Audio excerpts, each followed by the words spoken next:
Kok bisa gitu? Halo netizen, ini adalah Volvo XC40 Recharge. Nah, ini merupakan sebuah SUV compact full listrik. Jadi dia BEV ya, Battery Electric Vehicle dari Volvo Cars Indonesia yang sudah resmi dijual di Indonesia. Dan ini adalah produk BEV termurah Volvo di Indonesia yang dijual saat ini ya.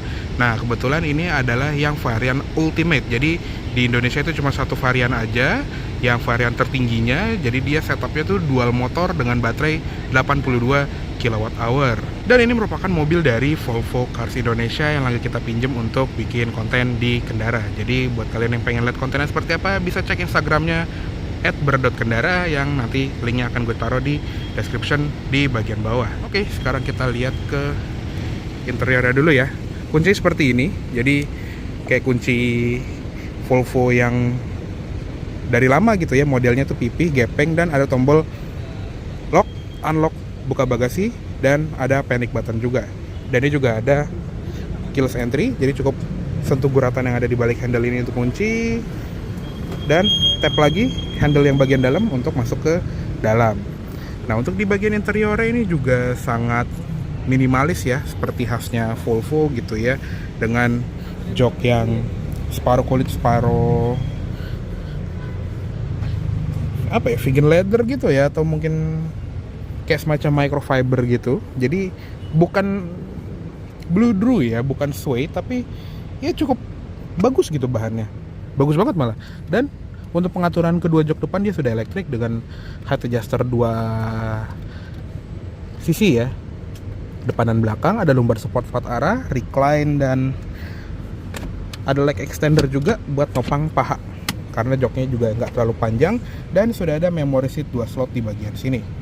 Oke, sekarang kita masuk aja. Dan ketika kuncinya udah terdeteksi sama mobil ya, mobil ini sebetulnya udah nyala tuh, AC-nya langsung otomatis nyala.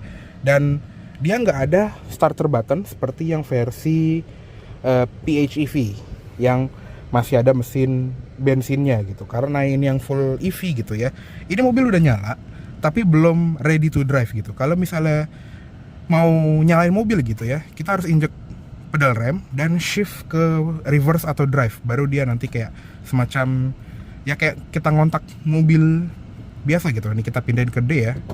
Nah tuh langsung lampu-lampunya nyala, dan udah nih mobil udah bisa langsung jalan. Dan ketika kita pindahin ke P, dia langsung kayak standby gitu loh, seperti ini. Jadi cukup unik ya experience-nya. Dan langsung aja kita bahas ke setirnya. Untuk setir juga ini mirip seperti produk-produk Volvo yang lain ya, modelnya 3-spoke dengan airbag center yang besar gitu ya di sebelah sini, dengan tombol untuk pengaturan adaptive cruise control yang bisa ngatur jarak, dan bisa buat lane keeping assist juga lewat tombol yang kanan kiri ini. Di sebelah kanan juga ada tombol buat audio, volume, ganti track, voice command, dan buat ganti-ganti tampilan yang ada di instrument cluster. Nggak ada pedal shift untuk regen braking atau apapun itu. Dan di balik setir ini ada tuas combination switch ya untuk lampu. Di sini untuk lampu sudah otomatis, dan ada auto headlamp juga, serta ada auto high beam yang ini wah bagus banget sih matrix LED-nya. Gue udah coba semalam dan itu apa ya, keren gitu loh. Jadinya nggak ngebutain orang di depan kita atau orang yang dari arah berlawanan. Ini pinter banget si matrix LED-nya. Dan ini juga ada fog lamp depan dan belakang. Di sebelah kanan ini ada wiper dengan intermittent timer di sini. Dan iya, gue bilang intermittent timer karena wipernya belum otomatis. Dan ada pengaturan wiper belakang di bagian sini. Untuk instrument clusternya sendiri juga ini, wah ini keren sih. Jadi seperti ini tampilannya, simple, dan yang bisa dikonfigur tuh cuma sedikit. Jadi emang apa ya, agak sayang sebetulnya, tapi di saat yang bersamaan ini keren karena untuk yang penting-pentingnya aja gitu loh yang bisa kita lihat. Jadi sebelah kiri ada speedometer, di sebelah kanan ada power and charge meter dengan gear indicator, di bawah juga ada persentase baterai dengan sisa jarak tempuh. Sekarang baterainya udah 25%, range-nya masih 130 km. Jadi ini range-nya jauh banget. Jadi klaimnya sih kalau 100% itu di 530-an kilometer. Tapi kemarin kita coba baterai 50% aja itu di 290 km. Jadi harusnya itu di 580 ya kalau full ya. Jadi irit banget, dan dengan baterai yang lumayan besar itu di bodi sekecil ini sih gue percaya kalau misalnya beneran bisa hampir 600 km dalam sekali isi charge. Dan yang kerennya juga di bagian tengah ini adalah peta dari Google. Ya, jadi Volvo XC40 Recharge ini tuh udah dapat Google Otomotif ya. Jadi sistem instrument cluster dan infotainment itu udah berbasis Google. Dan ini yang keren ya. Jadi petanya itu langsung peta dari Google. Kayak contohnya ini langsung ada tulisan Google-nya dan langsung ketahuan nih kita lagi di mana. Ada Mataram City Park, terus ada pom bensin gitu ya dekat sini. Jadi langsung nongol peta dari Google. Jadi makin banyak ya Google yang terintegrasi ke mobil gitu zaman sekarang, makanya udah makin canggih gitu. Ada individual door warning juga kalau ada pintu yang terbuka gitu. Dan untuk ininya apa namanya kayak MID atau apa sih istilahnya, kayak trip komputer itu tinggal tahan tombol yang sebelah kanan sini. Nah, nanti ada nih tampilan trip komputer gitu. Jadi trip kita udah berapa, waktu berkendara, konsumsi listrik kita berapa, dan kecepatan rata-rata juga udah berapa. Odonya juga masih 1200 km, masih rendah sekali. Dan untuk reset tripnya tuh lewat ujung tuas sen di sini. Lanjut ke sebelah kanan. Nah, di sini tuh ada ventilasi AC yang bisa dibuka tutup dengan knob puter di sini. Ada 2 buah card holder dan ada tombol pembuka bagasi yang ini minimalis banget ya dashboardnya, cuma 1 tombol gini doang. Untuk pedal juga masih model gantung dan footrestnya juga nyaman dan ergonomis untuk di kaki kiri kita. Untuk pedalnya masih model gantung, ada tuas pembuka kap depan di situ. Dan untuk door trimnya ini juga lumayan banyak nih soft touchnya sampai ke tengah. Di bawah masih plastik keras tapi plastiknya tebel gitu. Dan ini door pocketnya juga panjang lebar, dan ini tuh bahan karpetnya tuh sampai ke sini-sini ya. Bahkan ada yang versi coupe-nya yang C40 ya namanya, itu ada yang karpetnya tuh warna orange terang gitu, yang lumayan ngejreng sih untuk di bagian interiornya. Untuk audionya juga dia sudah menggunakan Harman Kardon 13 speaker, dan untuk handle-nya juga ini sudah pakai yang kayak satin chrome gitu ya. Nah, uniknya di bagian sini nih. Di sini kelihatan kayak ada kayak apa ya, topografi gitu ya, tekstur ala-ala mobil off-road gitu. Dan ini kalau malam tuh cakep banget. Dan dia juga lanjut ke bagian dashboard sebelah kiri, pintu sebelah kiri, bahkan sampai di sebelah sini nih, di sisi kiri kanannya instrument cluster itu juga ada. Dan itu nyalanya cakep banget kalau lagi di malam hari. Keren banget. Untuk pengaturan power window dan power mirror ini juga khas banget Volvo ya, dari zaman dulu banget nih joysticknya seperti ini. Dan untuk melipatnya juga pencet kiri kanannya bersamaan. Nanti dia akan terlipat secara elektrik. Dan ada indikator blind spot monitoring system yang khas Volvo juga, besar walaupun nggak ada bunyinya gitu ya. Pola auto power window juga ada, dan ada window lock serta child lock yang gabung. Untuk Twitter juga ada di sini. Dan khasnya mobil dari Eropa gitu ya, ada tiket holder di bagian sini yang sebetulnya ini lebih baik untuk di negara asalnya gitu. Karena contohnya seperti ini nih, kalau misalnya kita selipin tiket kita di sini, yang ada mobil kita dimaling karena malingnya lihat ada tiket di dalamnya, jadi kita bisa keluar dengan gampang. Ya begitulah. Untuk di sun visor juga dia ada lampu rias LED-nya, cuma ini lagi diplastikin. Nah seperti ini.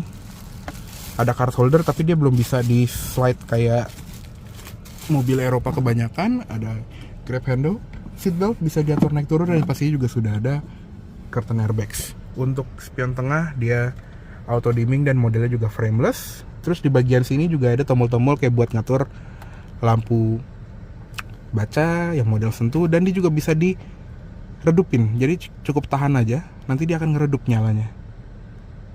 Tuh, jadi bisa jadi ala-ala ambient light gitu loh. Tuh ini ngeredup nih. Dan kalau ditahan lama tuh kayak dia bisa jadi terang lagi. Keren ya. Tuh bisa redup banget. Segini paling redupnya. Tapi kalau mau nyalain semua tuh bisa langsung di tombol yang di sini. Bukan tombol sih, ini juga sensor sentuh. Dan ada tombol untuk SOS, tombol untuk kayak semacam roadside assistant gitu, dan ada indikator kayak buat passenger airbag, passenger seatbelt, dan lain-lain. Untuk membuka panoramic sunroofnya juga dia model yang di swipe gini. Dan untuk tirainya juga elektrik. Nah ini kebetulan udah dipasangin kaca film ya, jadi aslinya nggak segelap ini. Dan kalau di swipe lagi, ini baru ngebuka si atap kacanya yang juga sangat besar. Untuk menutupnya tinggal swipe lagi ke depan. Sun visor sebelah kiri juga sama nih, ada cermin dengan card holder, ada grab handle, seatbelt bisa naik turun. Tapi untuk headrest emang cuma kayak satu step gitu doang dan nggak bisa maju mundur ya, karena emang ada semacam paten gitu ya untuk ya Volvo yang tahu lah tuh kalau soal safety gitu. Makanya mereka nggak bikin adjustable headrest yang banyak-banyak banget pengaturannya. Nah lanjut ke bagian tengahnya sini. Jadi seperti gue bilang tadi, untuk yang versi Recharge ini dia udah pakai Google, dia nyaut ya gitulah, dia udah pakai Google Automotive yang udah terkoneksi dengan ya tadi Google Maps, sepertinya apa namanya kayak di mobil-mobil lain gitu. Tadi gue cek juga banyak banget apa namanya mobil-mobil yang udah terkoneksi dengan Google Automotive seperti ini. Jadi secara nggak langsung kita nggak perlu pakai Apple CarPlay, Android Auto, walaupun dia ada, tapi enaknya itu petanya langsung update, kita tinggal apa istilahnya ya, sign in ke Google, langsung nyambung semua tuh si akun kita. Dan kayak apa namanya, kalau mau cari tempat makan gitu tinggal search dari sini. Dan bahkan dia juga untuk yang versi Recharge BEV ini ya, dia langsung connect ke charging station terdekat. Jadi ini sayangnya lagi offline ya. Kalau misalnya online itu ketahuan tuh SPK lu terdekat, dan bahkan kita bisa sortir nih speed dari charger yang akan kita pilih gitu. Ya contohnya seperti ini nih, ada 3, 4, 5 ya, sekitar beberapa charging station terdekat dari tempat kita berada sekarang gitu. Kayak contohnya dia ada SPKLU di PLN Bulungan, terus ada yang di Gambir segala macem, bahkan dari merek sebelah juga ada ya. Ya kurang lebih seperti itu untuk di bagian mapnya. Dan dia juga ada YouTube juga pastinya karena udah Google Automotive, tapi ya pastinya dia nggak bisa sambil jalan. Mungkin bisa pas ngecas gitu ya. Dan tetap ada Bluetooth, radio, phone, Apple CarPlay, ada Google Assistant juga, bahkan ada Range Assistant juga, kayak semacam cara ngukur apa ya. Nah, ada Range Optimizer juga. Jadi ngebatasin beberapa climate control function gitu. Contohnya sekarang juga ada ini nih, kayak semacam konsumsi listrik instan gitu. Jadi sekarang AC-nya kan lagi nyala nih, seperti ini. Nah, dia menghabiskan 1-2 kW untuk baterai pas kita lagi idle seperti ini. Terus ada car status juga, ini lebih ke TPWS ya, atau tire pressure warning system. Terus ada ini juga, dia bisa ngebaca air quality, jadi apa namanya, kualitas udara di sekitar kita.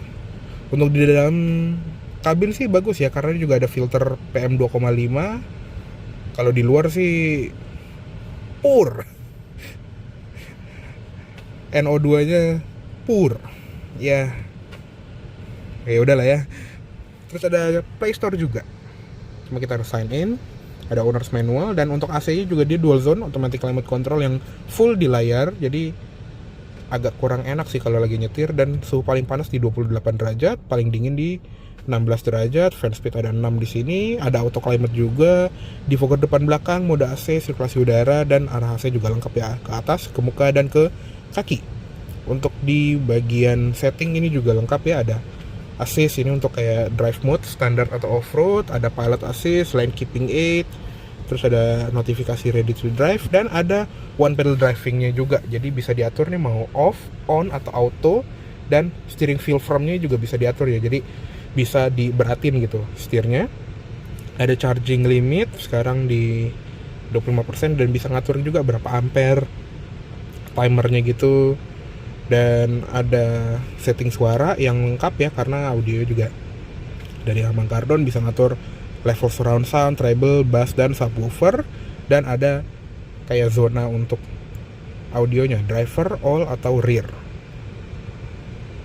Di bagian connectivity juga bisa nyambungin Bluetooth, Wi-Fi, dan ya tadi buat koneksi ke internet juga ya, karena kan bisa buat buka mapnya itu sendiri. Controls ini untuk ngelipat headrest belakang, ada buat wiper service position, jadi kalau diaktifin seperti ini dia bertengger ya. Ada exterior mirror tilt while reversing, jadi khas mobil Eropa ya, tinggal masukin mundur, nanti spion itu akan ngetilt ke bawah biar lebih enak gitu kalau mau parkir di tempat yang sempit. Ada auto folding mirror, auto dimming mirror, wireless phone charger bisa diaktifin dari sini, terus ada alarm, unlock, lock feedback, unlock doors, auto close sunroof curtain, terus juga ada trip information, brightness panel interior, ada welcome light, right hand traffic, dan ini untuk matiin mobil gitu ya.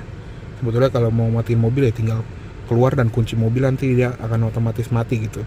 Profile ini lebih ke profil si ininya ya, mobilnya gitu, jadi kayak ownernya ini bisa ngedit si data diri gitu ya, dan nanti bisa kayak menyesuaikan berdasarkan kunci yang kita pegang. Ada privacy juga, jadi karena dia ada Google-nya kan pasti seperti HP lah gitu, kita nggak pengen data-data kita bocor dan bisa diatur dari sini. Terus di bagian Google ada Ads. Wah, oke, ada Google Ads di dalam sini. Di bagian sistem juga ada language. Terus ada buat setting keyboard dan tanggal, satuan unit untuk jarak, kecepatan, dan temperatur. Dan udah gitu doang sih untuk di bagian settingnya. Nah, untuk di bagian apa namanya nih, si kamera 360-nya kita coba masukin gigi R dulu ya biar dia aktif. Nah, untuk kamera belakangnya seperti ini, kamera 360-nya seperti ini, dan untuk pindah-pindah ke kamera itu emang kita harus pencet seperti ini. Jadi nggak bisa kayak kita masuk gigi mundur, dia kamera mundurnya doang nyala, atau pas kita keluar dari R, kamera depannya langsung nyala. Defaultnya seperti ini. Jadi kalau masuk R langsung muncul seperti ini, dan ya gambarnya emang agak kurang rapi sih, tapi stitchingnya bagus ya, lumayan bagus. Walaupun ya jadi kayak gini nih, mobil tuh kayak peleknya gede-gede gitu, orang tuh tinggi-tinggi. Dan di sini juga ada setting untuk sensor parkir, ada rear auto brake juga yang sebetulnya enakan dimatiin ya, karena kalau dia udah ngedetect di belakang tuh udah terlalu deket, dia remnya itu lumayan kenceng dan lumayan ngagetin gitu. Ya ngerti sih maksudnya safety gitu, cuman kadang kurang cocok aja untuk di Indonesia. Dan ya seperti itu kalau lagi di tampilan kamera 360-nya.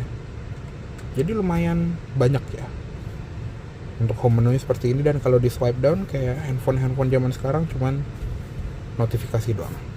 Oke, lanjut lagi ke kiri kanannya, ada ventilasi AC di bagian sini yang bisa dibuka tutup. Di bagian bawah juga ada beberapa kontrol audio kayak buat volume, play, pause, ganti track, defogger depan belakang, lampu hazard yang juga berkedip kayak mobil Eropa pada umumnya. Dan sini kayak ada apa nih, slot gitu, dan di sini juga ada satu tombol kosong. Di bawahnya ada power outlet 12 volt, 2 buah USB Type C, ada wireless charger di tengah sini, dan ada kayak semacam penahannya gitu nih, nggak tahu buat apa, atau mungkin buat naruh handphone lagi, satu buah di sini. Di kiri kanan ini juga lumayan lega, dan ada ambient light di bagian dalamnya. Ada 2 buah cup holder juga di bagian tengah, dan untuk shifternya juga simple gitu ya, tinggal PRND doang. Kalau P tinggal pencet, dan dia nggak ada electronic parking brake karena dia nyambung ke tombol P-nya di sini, dan uniknya dia bolong. Nah, kalau yang versi plug-in hybrid, karena dia masih ada transmisi ya, dia ada tiptroniknya geser ke kanan kiri gitu ya, kayak auto stick yang ada di mobil-mobil Chrysler gitu. Cuma karena dia yang ini nggak ada transmisi, ya udah PRND doang. Nah, di bagian belakang di center console ini juga lumayan empuk, dan di dalamnya itu luas. Dan kerennya yang di bagian sini ini adalah tempat sampah. Jadi kalau mau gini nih, nah udah nih jadi tempat sampah. Kalau misalnya mau ngebuang isinya tinggal angkat. Keren banget ya, simple dan jenius. Terus di bagian glove box juga nggak terlalu soft opening, tapi lumayan di dampen gitu. Dan ada pen holder di sini, untuk ruangannya juga nggak terlalu besar, dan akses ke filter kabinnya juga lega. Oke, kayak cukup segitu dulu untuk review kabin depan dari Volvo XC40 Recharge BEV 2024 ini. Yuk langsung kita lihat ke kabin belakang. Oke, sekarang kita lihat ke kabin belakangnya dari Volvo XC40 Recharge 2024. Nah, untuk kabin belakang ini juga sebetulnya mirip-mirip seperti compact luxury SUV gitu ya, kayak GLA, X1 atau Q3 gitu. Dan cuman ya agak tegak gitu. Dan uniknya untuk headrestnya ini secara default dia bisa dilipat ya, jadi lebih menambah visibilitas untuk spion tengah. Dan kalau misalnya mau lipat jok, dia langsung otomatis turun. Untuk pelipatan joknya dia 60-40, dan di sini juga ada tempat penyimpanan kecil kayak mobil-mobil Eropa kebanyakan gitu ya. Oke, sekarang kita coba masuk. Nah, seperti ini untuk di bagian kabin belakangnya. Ini tegak banget ya sebetulnya, tapi enaknya legroomnya itu lega. Jadi ini posisi berkendara gue, tinggi gue 170 cm dan masih ada 3 jari, 4 malah. 4 jari ini oke banget loh. Kalau ngangkang pun juga masih lega banget. Walaupun ya emang kurangnya tuh ada di bagian backrest. Dan untuk headroom maksud gue, ini masih lega, 3 jari. Headrestnya juga proper gitu ya, enak untuk disenderin. Walaupun ini doang nih, punggungnya tuh lumayan tegak, jadi postur kita tuh begini. Tapi masih nyaman untuk perjalanan luar kota yang nggak begitu jauh. Lanjut lagi, di bagian belakang jok depan ini juga ada seatback pocket yang model net. Terus di bagian belakang center console ada ventilasi AC masih ngikut depan, dan di bawahnya ada power outlet USB-C 2 buah. Di sini juga ada gundukan ya, karena masih ada model yang bermesin bensin. Jadi untuk yang versi all wheel drive-nya mungkin ada tunnel untuk ini ya, couple ke gardan belakang. Tapi untuk yang versi recharge ini kayak buat naruh baterainya juga. Dan untuk di bagian jok belakangnya ini bahannya juga mirip seperti di jok depan gitu ya, pinggirannya itu dilapisin kulit. Untuk di bagian tengahnya ini kayak kain microfiber yang bagus gitu. Di bagian tengah juga ada armrest dengan sebetulnya 3 cup holder ya, karena di tengah sini bisa muat, dan ada isofix juga buat jok bayi. Headrest tengah ini juga bisa dinaikin, dan sebetulnya juga ada trunk pass-through di balik sini. Nah, ini kalau dibuka, entah gimana bukanya ya, pokoknya bisa lah gitu kita ngakses bagasi dari tengah sini. Dan ini juga bisa diturunin lagi dengan berbagai step seperti itu. Di bagian sebelah kiri dan kanan ini emang nggak ada grab handle ya, cuma ada beberapa hook seperti ini. Contohnya ini untuk hook ini sebetulnya ya dock guard gitu. Dan lampu baca di belakang juga sama seperti di bagian depan tadi yang bisa diatur dimnya. Nah, seperti ini kalau lagi mati, ini lagi rendah gitu ya brightness-nya. Dan ada ambient light kecil di bagian depannya juga. Ada gantungan juga di bagian pilar B. Oke, segitu aja untuk di bagian kabin belakangnya dari Volvo XC40 Recharge BEV ini. Yuk sekarang kita lihat ke eksteriornya. Oke, sekarang kita lihat ke ruang mesinnya dari Volvo XC40 Recharge BEV ini. Dan bisa dilihat ya, untuk di bagian bawah kap depannya ini ya nggak ada mesin, cuma ada storage untuk nyimpen barang seperti ini. Dan di bawahnya juga ada tire repair kit dengan kompresor serta hook ya untuk ngederek. Dan ada beberapa akses port juga yang ditutupin cover seperti ini, dan untuk ngisi air wiper. Sisanya itu di bawah sini semua. Dan untuk baterainya ya, semenjak versi faceliftnya ini, dia baterainya membesar jadi 82 kWh. Dan untuk tenaga motor listriknya, karena ini yang versi ultimate dual motor ya, dia ada 2 motor di depan dan di belakang. Totalnya itu 402 HP dan torsi 660 Nm. Jadi sangat bertenaga sekali. 0 ke 100-nya semalam kita coba dengan kondisi kabin berdua orang ya, 5,3 detik. Untuk sebuah SUV itu sih kenceng mampus ya. Jadi kalau sendiri mungkin di 4 detikan. Jadi kenceng banget dengan range yang tadi gue bilang ya, mungkin bisa up to 600 km. Oke, untuk tampilan eksterior dari Volvo XC40 Recharge BEV ini memang atraktif ya, terutama yang versi facelift ini. Jadi lebih simple dan jadi lebih mirip seperti saudara versi coupenya, yaitu si XC40 Recharge. Jadi untuk XC40 sendiri ini pertama kali keluar di tahun 2017 dan yang versi BEV-nya itu keluar di tahun 2019 dan itu juga BEV pertamanya Volvo dan dia facelift-nya di tahun 2023 lalu gitu ya, atau di 2022 akhir gitu. Dan bedanya itu adalah di bagian grill, di bagian cover fog lamp gitu, jadi lebih minimalis, jadi lebih simple dan jadi lebih modern gitu ya. Dan spesialnya juga untuk yang versi facelift ini, kalau di luar negeri itu ada yang versi single motor gitu ya, untuk harga yang lebih bawah gitu ya, atau tipe yang lebih bawah. Nah, untuk yang versi pre-facelift dia itu front wheel drive, sedangkan yang versi facelift itu dia rear wheel drive. Jadi motornya itu lebih besar di belakang dan itu merupakan Volvo RWD pertama selama 25 tahun. Jadi lumayan lumayan bersejarah juga ternyata si XC40 ini. Dan untuk di bagian grill depannya, karena ini yang versi BEV gitu ya, yang nggak ada motor nggak ada mesin bensin maksud gue, dia lumayan ketutup nih. Cuma ada bukaan sedikit di bagian bawah, itu juga paling buat cooling baterai atau kondensor AC gitu ya. Jadi nggak terlalu butuh banyak grill. Sisanya ada di bagian bawah, dan itu juga ada active shutter grill ya, yang bisa nutup atau ngebuka tergantung kebutuhan dari si mobilnya. Untuk sensor parkir di depan ada 4 titik dan lampunya juga keren nih. Jadi dia punya lampu khas Volvo yang ada LED DRL yang switchback dengan lampu sein berbentuk huruf T ini. Volvo bilangnya Thor's Hammer, dan ini baru the real T-shape headlight. Kalau yang merek Jepang itu udahlah, itu ke laut aja. Dan untuk proyektor bawahnya ini tuh untuk high beam yang juga ada matrix LED headlamp. Untuk di bagian atasnya itu untuk low beam. Jadi low beam itu ada 4 mini proyektor. Di bagian bawahnya ini untuk satu proyektor low beam dan high beam. Jadi lumayan terang kalau di malam hari. Di bagian bawah juga ada fog lamp LED. Untuk sensor parkirnya depan itu ada 6 titik ternyata. Jadi total mungkin ada 12 kali ya. Dan jadi kayak WRV nggak sih? Ya cuma begitulah. Jadi lebih keren. Dan di bagian depan sini juga ada kamera depan untuk si sistem kamera 360-nya.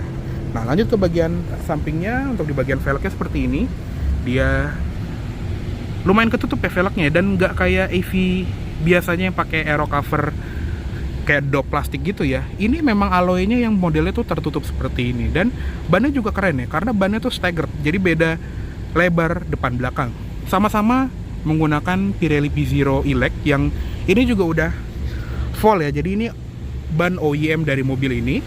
Untuk yang depan 23550 R19, yang belakang 25545 R19. Jadi karena yang tadi ya gue bilang untuk yang motor besar itu di belakang gitu ya, motor kecil ada di depan, makanya yang belakang tuh lebih lebar gitu bannya untuk menjaga torsi dari motor listriknya itu.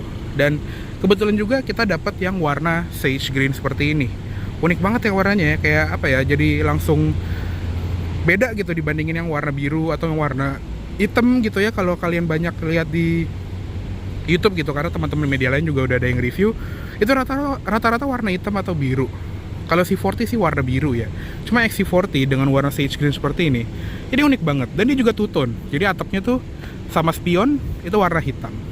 Keren banget. Di bagian spion juga ada lampu sein LED di sini, ada kamera sampingnya juga. Untuk pilar juga pastinya dia black glossy ya. Untuk di bagian pilar B dan pilar C ini, di bagian window line juga dia black glossy, dan ada di Bosch logo Recharge di bagian pilar bawah sini. Terus lanjut ke bagian belakangnya nih. Untuk belakangnya juga khas Volvo ya, dengan lampu yang begitu. Cuman emang di bagian sini ada yang unik ya, karena untuk mobil 1,3 M masih ada lampu bohlam ternyata. Untuk lampu rem, lampu sein, dan itu doang sih kayaknya ya. Lampu mundur sih udah LED, dan lampu malamnya yang khas Volvo ini dia juga sudah LED. Untuk rear fog lamp juga ternyata cuma di sebelah kanan, walaupun di sebelah kiri itu ada space-nya. Untuk di bagian belakang juga sensor parkirnya 6 titik ya, jadi benar totalnya itu ada 12. Dan emblemnya di sini ada emblem Volvo lettering, di sebelah kiri ada emblem XC40, dan di sebelah kanan ada emblem Recharge Twin untuk menandakan kalau ini adalah yang twin motor all wheel drive. Di bagian kaca belakang juga ada defogger, ada beberapa garis vertikal juga, jadi mungkin ada glass print antena, walaupun di atas juga ada antena shark fin dengan spoiler yang ada Hammond stop lampnya. Untuk bagasi, dielectric.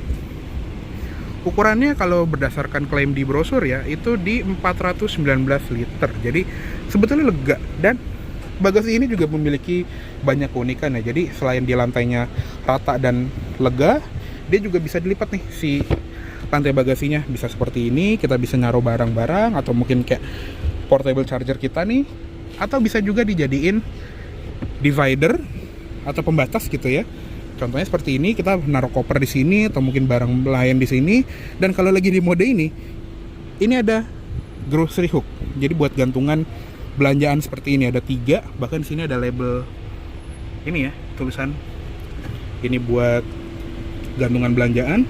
Dan kalau kita lihat P3K-nya, ini unik banget karena dia pakai velcro, dan khasnya mobil Eropa itu adalah dia tuh tebel dan banyak banget isinya. Dan karena semua bagasi ini pakai karpet ya, kita bisa begini. Bisa ditempel di mana aja sesuka kita. Jadi enaknya itu adalah kalau kita punya barang-barang yang mungkin agak sulit untuk diorganize karena ukurannya beda-beda ya, si P3K-nya ini bisa ngikut di mana aja mau ditempel. Lampu bagasi juga ada di sebelah kiri dan sebelah kanan. Ada parcel shelf juga, dan untuk di bagian balik tailgate-nya ini juga masih ada hook ya untuk megang walaupun dia udah elektrik. Dan di sini ada yang bisa dibuka, mungkin ini untuk penempatan segitiga pengaman kali ya. Masih ada lampu bagasi juga di bagian sini. Untuk nutup bagasi juga kita dikasih 2 tombol, nutup sekaligus kunci atau nutup aja. Dan ada kamera mundurnya di bagian sini. Untuk port chargernya ada di sebelah kiri ya. Jadi kayak mobil konvensional gitu yang pakai tangki bensin. Untuk jenis chargernya juga pasti sudah CCS2 combo ya, dengan AC yang model Type 2, dan di bawahnya juga model CCS2 tadi. Untuk waktu charger akan gue cantumin di bawah. Dan kurang lebih segitu aja untuk review dari Volvo XC40 Recharge BEV tahun 2024 ini. Mohon maaf apabila salah kata-kata dalam menyampaikan review, dan gue juga ingin berterima kasih kepada Volvo Cars Indonesia yang telah meminjamkan unit ini untuk kita review di kendaraan. Oke, terima kasih baik telah menonton. Sampai jumpa di video selanjutnya. Jangan ugal.